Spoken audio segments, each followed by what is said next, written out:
días a todos.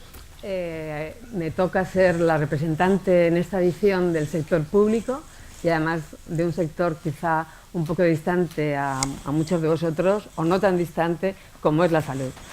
Y no tan distante no porque desee que ninguno de vosotros se ponga enfermo, sino porque la salud y lo que nos va a diferenciar a nuestros clientes, que no nos gusta mucho la palabra cliente, tampoco nos gusta mucho la palabra usuario, que muchas veces es algo común, nos gusta más la palabra ciudadano, a veces paciente, y porque entendemos nuestro cliente, en este caso los ciudadanos, que son sujetos de derecho y son sujetos de derecho a la protección de la salud. Evidentemente, el Estado no puede garantizar la salud de todos sus ciudadanos. Hay gente que nace, desgraciadamente, con anomalías genéticas. Nosotros eso no se puede solucionar.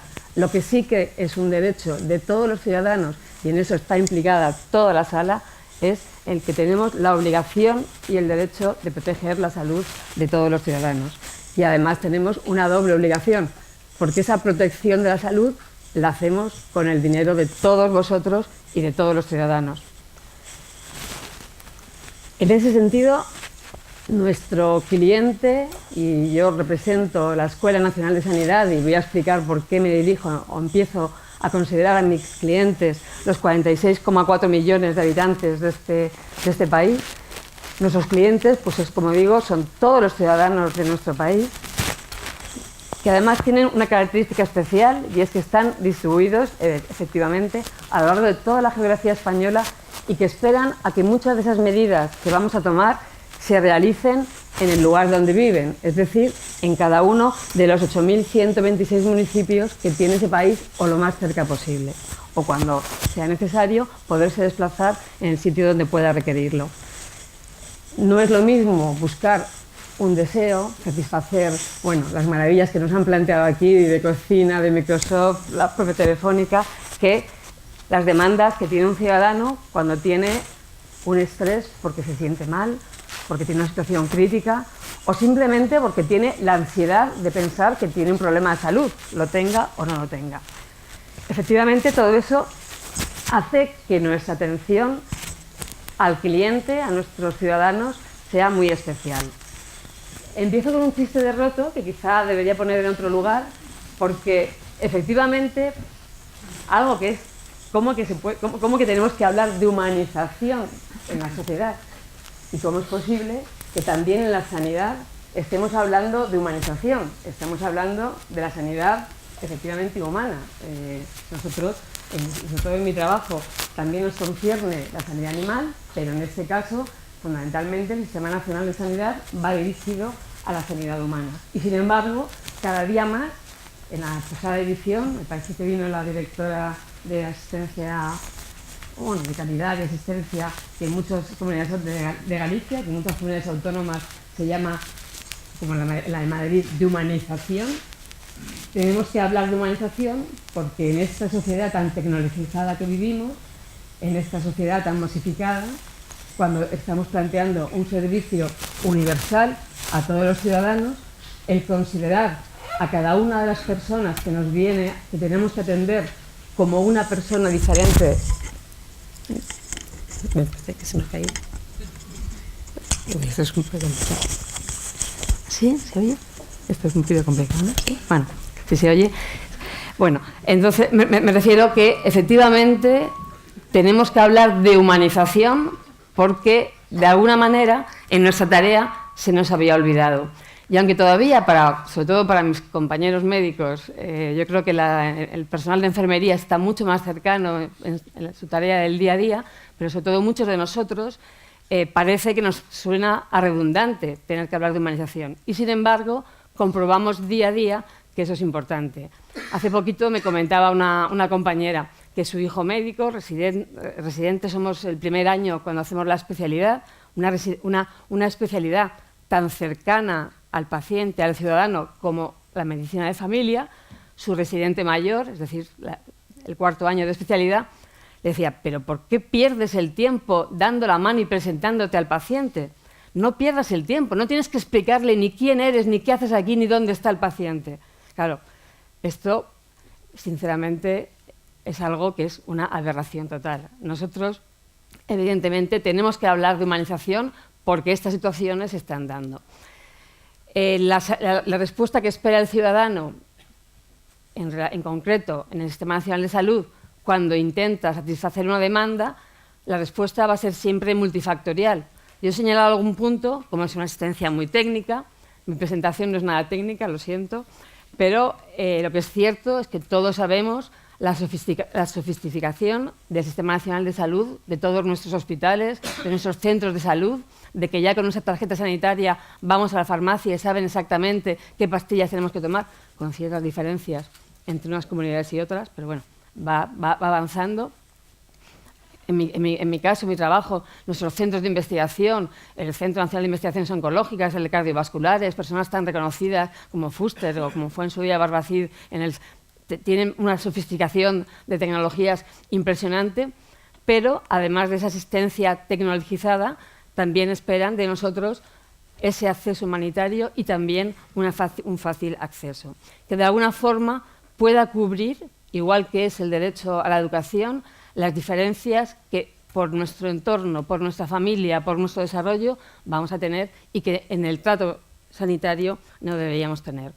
Además, nosotros tenemos que adecuarnos de alguna manera a los cambios, como se han venido diciendo anteriormente. No es lo mismo la cocina que nos cuenta Paco Ronquero que la que hacían nuestras abuelas o nuestros cocineros en otras épocas.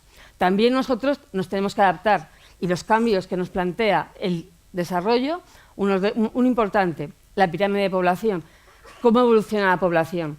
Y no solo porque la población envejezca significa que tenemos más problemas de salud, ese es un elemento, pero hay que tenerlo en cuenta. Esa pirámide tan estrechita por abajo, es decir, de tan poquitos niños, ese baby boom que va creciendo y va aumentando de su edad y que cada vez en España tenemos más población centenaria. Si ahora son 15.000, en pocos años llegarán a tener datos de seis cifras. Y evidentemente esa población va a tener unos requerimientos de salud diferentes. También la cronicidad.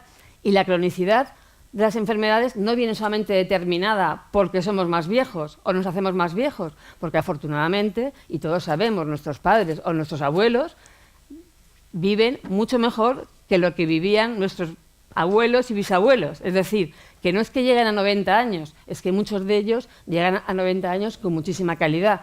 ¿Por qué la cronicidad también? Un efecto, por supuesto, el envejecimiento, pero también, en este caso, como pasa muchas veces en las compañías, entiendo, a veces uno puede morir de éxito.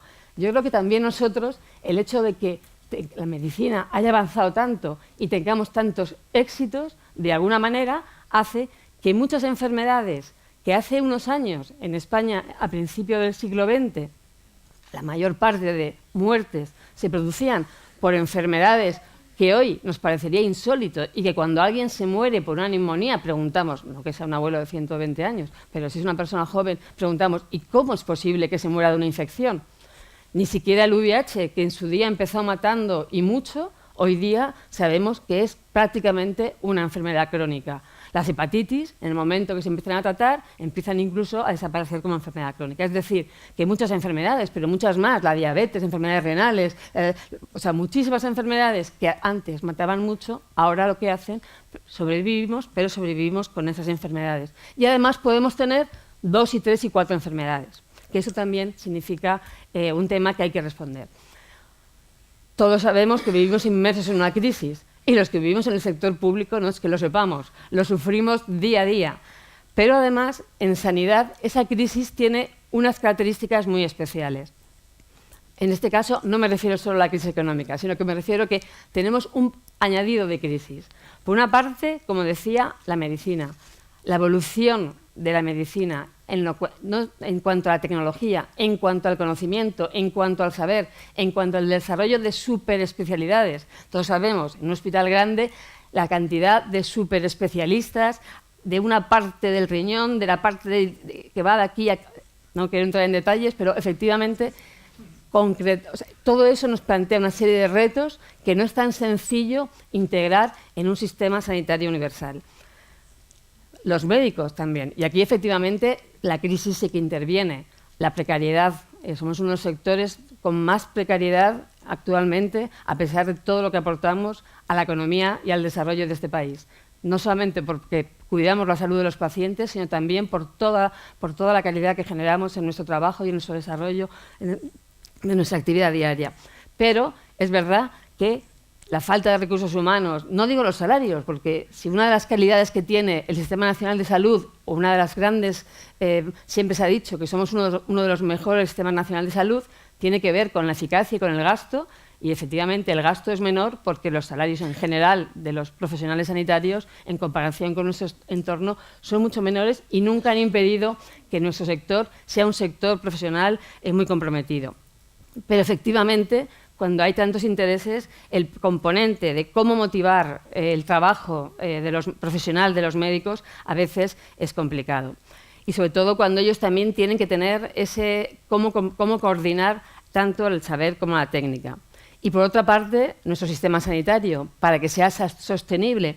Y yo quiero insistir mucho en que yo hablo del sistema sanitario y englobo a todos los ciudadanos, usen o no usen el sistema sanitario público.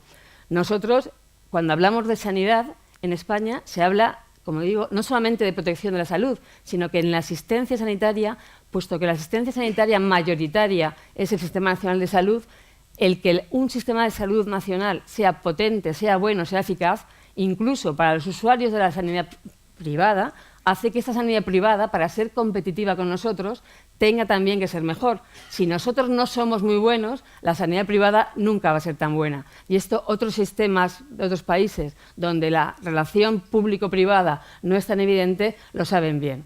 Es decir, que todos debemos contribuir a que este Sistema Nacional de Salud sea muy bueno y muy potente. Y además que sea sostenible. Y esto, en los tiempos que corren, con todos estos problemas que estoy señalando, de la cronicidad, del envejecimiento, de la tecnología, de la superespecialización, no es difícil. Por otra parte, vivimos en una sociedad que por diferentes motivos que no entran en esta charla está supermedicalizada.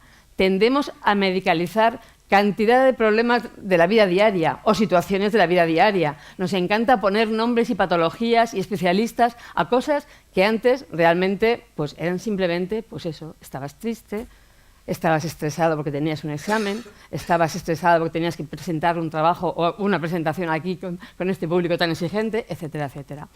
Bueno, ese es otro reto que no es pequeño.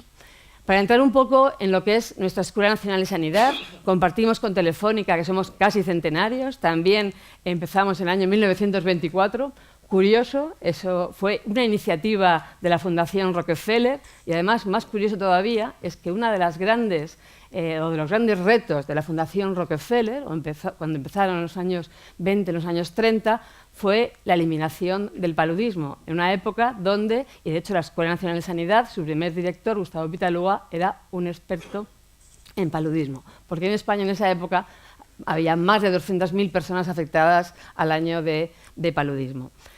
Como retos importantes, y quiero señalar por la importancia que tiene, que luego plantearé, fue la incorporación a la Escuela Nacional de Sanidad de la Escuela de Gerencia Hospitalaria.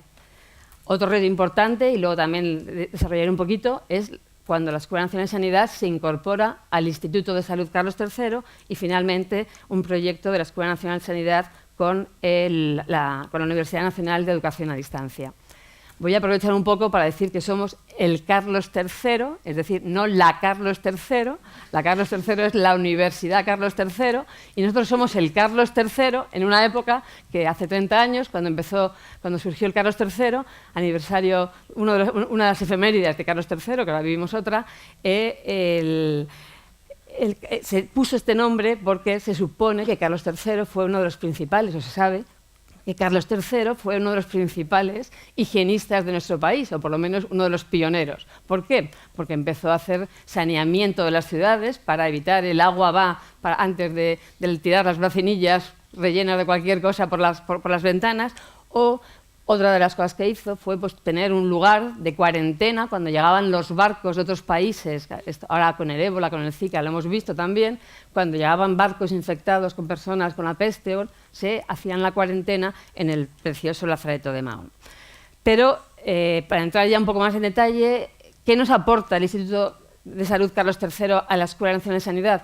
Pues somos el principal organismo público de investigación biomédica, en relación tanto a la gestión como a la ejecución de la investigación. Somos los principales financiadores de la investigación pública biomédica que se realiza en los hospitales, en los centros sanitarios y en muchos centros de investigación. Somos fundamentalmente un instituto de referencia de salud pública que damos servicios de calidad y atención a las diferentes administraciones del Estado, tanto sean nacionales o locales. Pero fundamentalmente lo que más me importa es la última frase, es que todo ello, todo lo que se realiza en el Carlos III, y yo creo que probablemente muchos de vosotros lo hayáis oído hablar en relación al ébola, el diagnóstico del ébola se hace en el Hospital Carlos III, etcétera, etcétera, tiene que ver con poner a la ciudadanía en el centro. Nos unimos a la UNED para montar el Instituto Mixto de Investigación de la UNED, fundamentalmente para intentar responder a un reto tecnológico de la formación a distancia. Esto luego lo veremos. Fundamentalmente, ¿quiénes son nuestros clientes? Nuestros clientes tenemos unos, digamos, nuestros clientes finales, como he dicho anteriormente, son los ciudadanos, pero tenemos unos clientes intermedios para cómo llegar a esos ciudadanos. ¿Quiénes son esos ciudadanos? ¿Quiénes son esos clientes intermedios? Por una parte, nosotros somos o deberíamos estar formando, y es nuestra misión, formar a los cuadros de los ministerios de sanidad, de las consejerías de sanidad, para realizar sus políticas. He puesto dirección política y en realidad no es dirección política, es dirección de políticas, de las políticas sanitarias. Nosotros debemos formar también a los profesionales sanitarios en salud pública, en profesionales que sepan priorizar cuáles son los problemas de salud que tenemos que responder de forma importantísima. También formamos, y tenemos una rama importantísima de nuestra formación, a las direcciones y gerencias de hospitales y de otros centros sanitarios. Y todo ello redunda en el ciudadano. También tenemos, como yo creo que todos conocimos al doctor Albert Llobel, cuando inauguró todo el tema de la escuela de pacientes en la Universidad de Cataluña, en la Pompeu Fabra, y cómo ahora muchas de esas experiencias de escuela de pacientes se van multiplicando a lo largo de toda la geografía. Digamos, nosotros también nos incorporamos a esa formación de los ciudadanos. Respondiendo a los retos que he señalado anteriormente, que no me voy a detener en ellos y que ya hemos hablado, que tienen que ver con los problemas más importantes de salud de nuestro país, con las inequidades y aquellos determinantes de la salud que están por fuera de lo que son las propias causas biológicas de las enfermedades, y el desarrollo y la tecnología. Para esto intentamos también, de alguna manera, responder intentando buscar soluciones con relaciones intersectoriales, como he dicho, con la UNED, y abriendo la formación a diferentes cátedras específicamente, y simplemente señalar como un ejemplo pues la cátedra de eHealth, que cada día hace que esta tecnología permita que los centros sanitarios no sean exclusivamente aquellos que clásicamente conocemos como centros sanitarios, es decir, el hospital o los centros de salud, sino que esa atención sanitaria pueda ser de forma continuada. Nos la llevamos en casa cuando tenemos un aparato que nos puede medir la tensión y que puede automáticamente dirigirse a tu médico de familia para que pueda controlar cómo está esa tensión, cómo está esa glucosa, cómo está ese análisis de coagulación, cómo está en cantidad de parámetros que nos permiten que los ciudadanos, que los pacientes, desde su lugar desde su lugar de trabajo, desde su lugar de vivienda, desde su entorno, mientras hacen ejercicio, puedan estar con una supervisión clínica. Para terminar, simplemente una frase de Avedis Donabedian, uno de los pioneros de la calidad, de la salud y de la calidad, que dice: la toma de conciencia y el diseño de los sistemas son importantes para los profesionales sanitarios, pero no son suficientes. Son tan solo mecanismos habilitantes. Es la dimensión ética de los individuos lo que es esencial para el éxito de un sistema. En última instancia, el secreto de la calidad es el amor, que diríamos de alguna forma es nuestra emoción y nuestra pasión también por nuestro trabajo. Muchísimas gracias. Muchas gracias.